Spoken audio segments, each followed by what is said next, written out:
Welcome to Going the Extra Mile, a podcast brought to you by Newleaf Training and Development. Each edition is sure to lift your spirit and encourage you in today's working world. Enjoy! The world of work hasn't changed as much as some people may think, at least not in the 35 years that I've been working across various parts of the world. Technology, of course, has been the most significant agent of change. I remember at one of my first jobs, there was just one computer in our office, the Apple II. We used floppy disks, remember those, and fax machines. Hardly anyone had a cellular phone. In fact, I vividly recall the first time my father used my brother's cell phone, handing back the brick-sized mobile device, asking, why would someone ever need a mobile phone with all these call boxes around? Technology has indeed enabled people to communicate virtually across the world and for free. We can now host webinars and conference calls with hundreds of participants for a fraction of the cost we could 10, let alone 30 years ago. The microchip has enabled us to work from home and virtually anywhere with anyone at any time. However, despite how much technology has changed the way that we work together, certain workplace principles that govern human interaction remain constant. For example, the concept of trust has not gone out of fashion, nor do I see its demise anytime soon. We still need to listen just as attentively today as we did yesterday.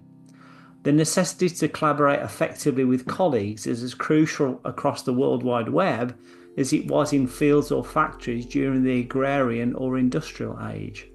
I would also argue that the universal acceptance of good and bad manners in workplaces around the world hasn't changed significantly. There is still an etiquette that we must adhere to at business lunches or dinners. Today's professionals must exercise the same self-control when it comes to alcohol consumption as their predecessors did. Being intoxicated on your employer's expense account or worse on a customer's account is still not considered acceptable. Talking with one's mouth full of food is universally frowned upon, yet it remains a skill many of my American friends strive to master. Slurping hot beverages may be acceptable at home, but not at the office coffee pot with your colleagues. Picking or biting one's fingernails universally conveys nervousness and fails to inspire confidence in those observing. Today, it's just as important to gauge how to greet a woman in the workplace as it was 35 years ago. Whenever I meet a female client or co-worker, I still look for social cues to determine whether to hug, shake hands, or simply nod and say hi. Even though technology has taught us to move at lightning speed, I found it's effective to use someone's name in an email, text, or instant message. Why? Because we must remember that we accomplish things through and with people. We're not mere robots colliding in virtual corridors to complete tasks. We are all in the people business. Maintaining eye contact, whether in person or on screen, still builds and sustains workplace rapport. Keeping promises remains the trust currency others value. Refraining from gossiping about others is still a behaviour that the majority of people appreciate and admire. Another constant in the workplace, regardless of era or geography, is the value of showing up, both physically and mentally. While remote work has changed the definition of presence, the principle remains: being engaged, responsive, and available when it matters most.